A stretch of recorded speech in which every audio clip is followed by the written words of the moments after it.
how did you review? So like, you know, you'd spend an afternoon memorizing. Were you just good to go, or how did you keep it? No. I was the worst at reviewing. I usually would spend a ton of time memorizing, and then I would have it pretty much perfect when I went back to review. Some people are the total opposite. They memorize, they might memorize in like a rougher way and then call it memorized. I was very like, I have to have it memorized word for word. And I would also work like, even if I had it memorized word for word, but it was still like hard for me to recall, I would work on the parts where it was just like hard for me to recall until it was easy.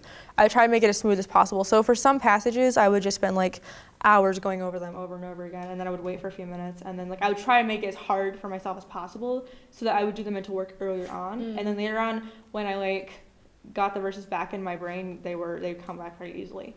So I tried year from year to like create this like amazing review system, and it died in like 2 days. I'm not consistent, the word I'm looking for.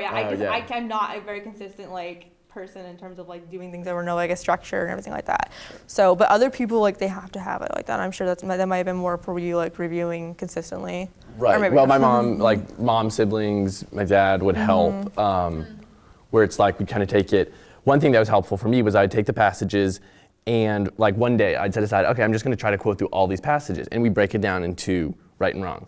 And then I take the wrong stack, I'd go work on it. Okay, nice. Bring it back, quote it. And so by the end of the day, I'd quoted through all of them perfectly. And it was this huge sense of accomplishment. Right. Like, okay, I got through all of them perfectly. This is doable, you know? Yeah. And it was just like, take it one verse at a time, take that stack, go work on it. Yeah. You know, yeah, that was helpful. Cool. I would put together all the passages I knew so far, and I'd recite through them until I got them perfect. And once I got them perfect, they dropped out, and then I'd just keep memorizing and reciting, which seemed to kind of work, except when I forgot the passage. Like, okay, I knew this passage. I got this passage perfect at one point.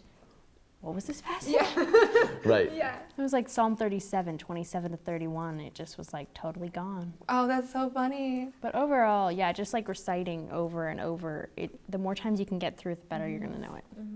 Do you find that even now, like now that you're not necessarily in Bible bee, but like if you like go back to a passage that you did? Yes, I can just start quoting Yeah. on certain passages. Right. On certain passages. Right. Depends on the passage. Yeah. The more it was in, the more years it was in, the easier it is. Yes. Depends on, but like the one-time passages, like in like when they have like weird. It'll be vaguely familiar. Yeah, I'll be like, I memorized this sometimes one. sometimes I'll go to sermons and I'm like, all of a sudden I'm like, I think I memorized this whole chapter, but I have no idea what's going on. But it seems like out of a dream. So like, that weird feeling you get, and you're like, did I memorize this? Yeah. Yes, I did. Yeah. It's kind of funny. Like in my family, we'll be reading a chapter, and we'll get into a passage that was a thing, and I'll look around, all my siblings were all quoting it, like mouthing it while the person's reading it. Like, oh yeah, we all got this right. Yeah, think about like being the person reading it, just like looking up, and people are like, and you're like, huh. Yeah. Yeah, too, yeah.